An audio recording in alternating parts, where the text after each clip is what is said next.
జయలలిత ఆరోగ్య పరిస్థితి నేపథ్యంలో ఎక్కడ చూసినా విషాదకరమైన వాతావరణమే అక్కడ కనిపిస్తోంది. అయితే చెన్నై హాస్పిటల్ దగ్గర ప్రస్తుత పరిస్థితి ఎలా ఉందో మా ప్రతినిధి మోహన్ అడిగి తెలుసుకుందాం. మోహన్, అక్కడ ఎలా కనిపిస్తోంది?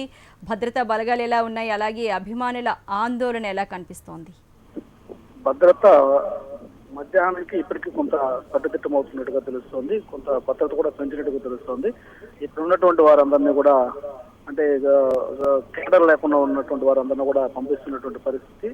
అంటే ఇక్కడ ఇప్పటి వరకు కూడా ఒక ఆందోళనకరమైనటువంటి పరిస్థితి. ఎట్లా ఉంటుంది, ఏమి జయలలితకు సంబంధించినటువంటి ఆరోగ్యమైన పరమైనటువంటి విషయాలు ఏవి కూడా వెల్లడి కాకపోవడంతో కొంత ఆందోళనకరమైనటువంటి పరిస్థితి నెలకొనడంతో ఇక్కడ ఉన్నటువంటి వారందరూ కూడా హెల్త్ బులెటిన్ రిలీజ్ అయిన తర్వాత కాస్త విషణవదనంతో కనిపిస్తూ వెనుతిరుగుతూ ఉండడం కనిపించింది. అంటే ఏ రకమైనటువంటి మెరుగుదల కనపడకపోవడంతో ఈ రోజు ఏం జరుగుతుందన్నటువంటి భయం వారిని వెంటాడుతూ ఉన్నటువంటి పరిస్థితి అయితే కనిపించింది. మొత్తం మీద రిచర్డ్ వచ్చిన తర్వాత ఈ మెషిన్ యంత్రం సహాయంతో పంపింగ్ చేస్తున్నటువంటి హార్ట్ ని ఎట్లా నిలబెడతారు, స్టేబుల్ చేయడానికి కూడా అవకాశం ఉందని చెప్పి ఇప్పటికే నిపుణులు చెప్తున్నటువంటి క్రమంలో దాని యొక్క రిజల్ట్ చూసిన తర్వాత కానీ స్పందించే పరిస్థితి లేదు. అయితే నిన్నటితో ఈ రోజు మధ్యాహ్నం వరకు ఉన్నటువంటి ఉత్సాహం అయితే కార్యకర్తల్లోనూ అక్కడ ఉన్నటువంటి వారిలోనూ కొంత సన్నగిలినట్టుగా కనిపిస్తుంది.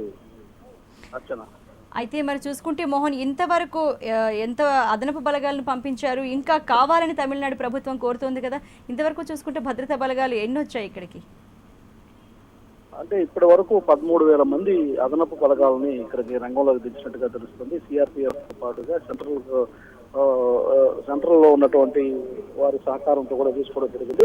కర్ణాటక నుంచి కూడా కొంతమందిని డిప్లాయ్ చేస్తున్నట్టుగా తెలుస్తుంది. అదేవిధంగా పొరుగు రాష్ట్రాలకు సంబంధించి బార్డర్ లో ఉన్నటువంటి ఫోర్సెస్ ను కూడా ఇప్పటికే డిప్లాయ్ చేయడం జరిగింది. ఎందుకంటే ఆ బార్డర్ లో కొంత సెన్సిటివ్ ఏరియాస్ ఉన్నాయి కాబట్టి ఇప్పటికే కొన్ని 1-2 వాహనాలకు సంబంధించినటువంటి నష్టం కూడా జరిగినటువంటి నేపథ్యంలో అక్కడంతా కూడా భద్రతను డిప్లాయ్ చేయడం జరిగింది. చెన్నై నగరంలోనే కాకుండా మిగిలిన ప్రాంతాల్లో కూడా భద్రతని కట్టుదిట్టం చేసే క్రమంలో చెన్నైలో తమిళనాడులో ఉన్నటువంటి ఫోర్సెస్ అంటే జిల్లాల్లో ఉన్నటువంటి వారిని కదిలించకుండా ఇతర ప్రాంతాల నుంచి ఉన్నటువంటి వారిని సిటీస్ కి రప్పించే ప్రయత్నం అయితే చేస్తున్నారు. ఆ ప్రయత్నంలో భాగంగా ఇప్పటికే చెన్నైకి భారీగా అదనపు బలగాలు చేరుకోవడం జరిగింది.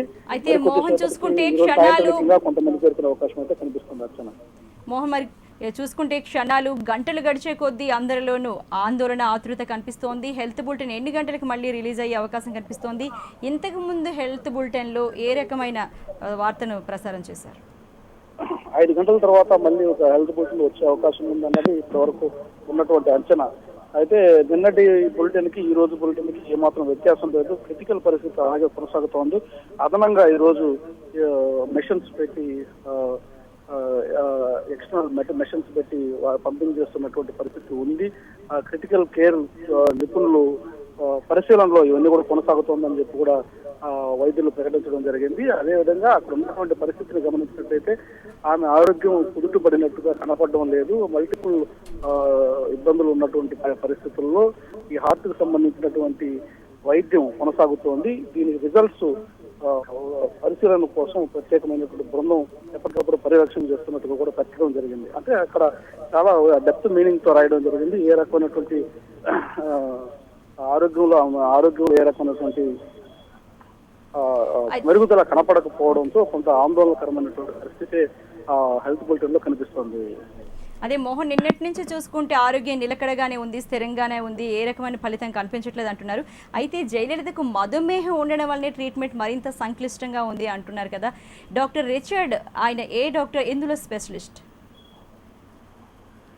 అంటే మల్టిపుల్ డిసీజెస్ ఉన్నటువంటి క్రమంలో అంటే మధుమేహం ఉండడము, హై ఫీవర్ రావడము, అదే సమయంలో ఆమెకి కిడ్నీస్ సంబంధించినటువంటి సమస్య ఉండడము, ఇట్లాగే ఆమెకి మలేరియా సోకడము, అంటే మల్టిపుల్ గా ఒక్కసారిగా ఆమె మీద అటాక్ చేయడంతో ఒకదాని మీద ఒకటి ప్రభావం చూపిస్తూ వచ్చింది. సెప్టెంబర్ 22వ తారీఖున ఆమె మలేరియా ఫీవర్ తో హాస్పిటల్లో చేరడం జరిగింది. ఆ తర్వాత మళ్ళా కిడ్నీకి సంబంధించి, ఆ తర్వాత మధుమేహం ఎక్కువైందని, ఆ తర్వాత మళ్ళా గుండెకు సంబంధించినటువంటి సమస్యలు తలెత్తాయని, ఇట్లా రకరకాలైనటువంటి సమస్యలు మల్టిపుల్ గా యాడ్ అవుతూ వస్తున్నటువంటి క్రమంలో ఈ రిచర్డ్ బెల్ ని సంప్రదించడం జరిగింది. ఆయన ఇట్లాంటి మల్టిపుల్ డిసీజెస్ ఎక్కువైనటువంటి తరుణంలో క్రిటికల్ కేర్ లో ఉన్నటువంటి వారికి వైద్యం చేసే వాళ్ళలో ప్రపంచంలోనే ఒక మంచి నిపుణుడిగా గుర్తింపు పొందినటువంటి వ్యక్తి కాబట్టి ఆయన సంప్రదించడం జరిగింది. ఆయన ఎయిమ్స్ వైద్యులకు, ఇక్కడ ఉన్నటువంటి అపోలో వైద్యులకు తగు సూచనలు చేసి ఆ ప్రకారం వైద్యం అందించాలని చెప్పి కూడా చెప్పడం జరిగింది. 3 సార్లు ఆయన లండన్ నుంచి ఇక్కడికి రావడం జరిగింది. వచ్చి వైద్య సేవలను పర్యవేక్షించడమే కాకుండా స్వయంగా కూడా 2 రోజులు ఉండి ఆమె వైద్య సేవలు చూడడం జరిగింది. ఆ తర్వాత ఆమె ఆరోగ్యం మెరుగుపడినటువంటి నేపథ్యంలో తిరిగి మళ్ళా నిన్న ఈ రకమైనటువంటి పరిస్థితి తలెత్తడంతో కొంత ఆందోళనకరంగా మారింది. అయితే మోహన్ చూసుకుంటే జయలలిత ఇంకా ఎక్మో పైనే డిపెండ్ అయి ఉన్నారు. ఎక్మో అంటే గుండె ఊపిరితిత్తులు దాని మీద ఆధారపడి పనిచేస్తాయి అని తెలుస్తోంది. అయితే ఇంతకు ముందు కేసులో చూసుకుంటే చిన్నపిల్లలకి ఎక్కువగా వాడేవాళ్ళు, కానీ ఇప్పుడు పెద్దవాళ్ళకు కూడా ఈ ప్రాసెస్ చేస్తున్నారు అని తెలుస్తోంది. ఇంతకు ముందు కేసెస్లో చూసుకుంటే ఎంతవరకు సత్ఫలితాలను ఇచ్చింది ఎక్మో అని తెలుస్తోంది? నిపుణుల అభిప్రాయం ప్రకారం దాని పనితీరు అంటే కేవలము ఈ కార్డియాక్ సంబంధించినటువంటి సమస్యలు ఉంటే ఫలితంలో బాగానే ఉన్నాయని చెప్పి వారు అంటున్నారు. ఇక్కడ మీకు మల్టిపుల్ డిసీజెస్ ఉన్నాయి అన్నటువంటిది ఇప్పుడు విడుదల చేసిన హెల్త్ బులెటిన్ లో కూడా ఉంది కాబట్టి దీని ప్రభావం ఏ మేరకు పనిచేస్తుంది అన్నది వేచి చూడాల్సిందిగా ఇక్కడ మనకు స్పష్టం అవుతున్నటువంటి పరిస్థితి. ఆ హెల్త్ బులెటిన్ ద్వారా స్పష్టం అవుతున్నది కూడా ఆ క్రిటికల్ కేర్ ఉంది, వీటిని అమర్చడం జరిగింది, ఎక్కువ పెట్టడం జరిగింది.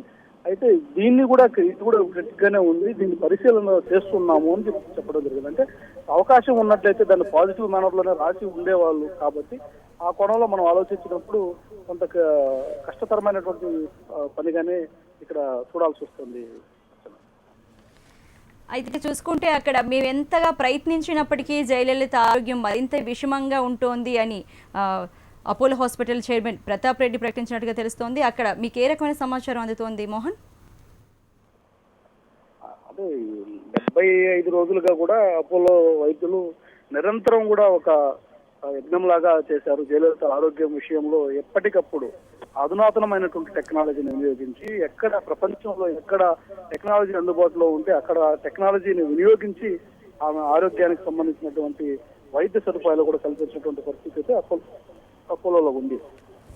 నిన్నటి వరకు కూడా అంటే కార్డియాక్ అరెస్ట్ రాకముందు వరకు కూడా ఆమెకు అత్యాధునికమైనటువంటి వైద్య సౌకర్యాలు కల్పించడంతో పాటుగా ఆమెను కేర్ తీసుకున్నటువంటి నేపథ్యం గమనించినట్లయితే చాలా వరకు కూడా అపోలో చైర్మన్ కూడా చాలా ఇంట్రెస్ట్ గా తీసుకుని ఆమె ఆరోగ్య పరిస్థితిని ఎప్పటికెప్పుడు పర్యవేక్షించారు. అంటే కేంద్ర ప్రభుత్వము, ఇటు రాష్ట్ర ప్రభుత్వం, రాష్ట్ర మంత్రి మండలి మొత్తం కూడా కాన్సన్ట్రేట్ చేయడంతో ఇక్కడ ఆమె వైద్యానికి సంబంధించి ది బెస్ట్ వైద్యం అందించారని కూడా ఉన్నటువంటి వారందరూ కూడా చెప్తున్నటువంటి పరిస్థితి. నిపుణులు కూడా గతంలో కూడా ఆమెకు ఆ రకమైనటువంటి వైద్య సేవలు అందబట్టే ఆమె త్వరగా కోలుకోగలిగారన్నటువంటి అభిప్రాయం కూడా వ్యక్తం చేశారు. ఇప్పుడు thank you very much Mohan.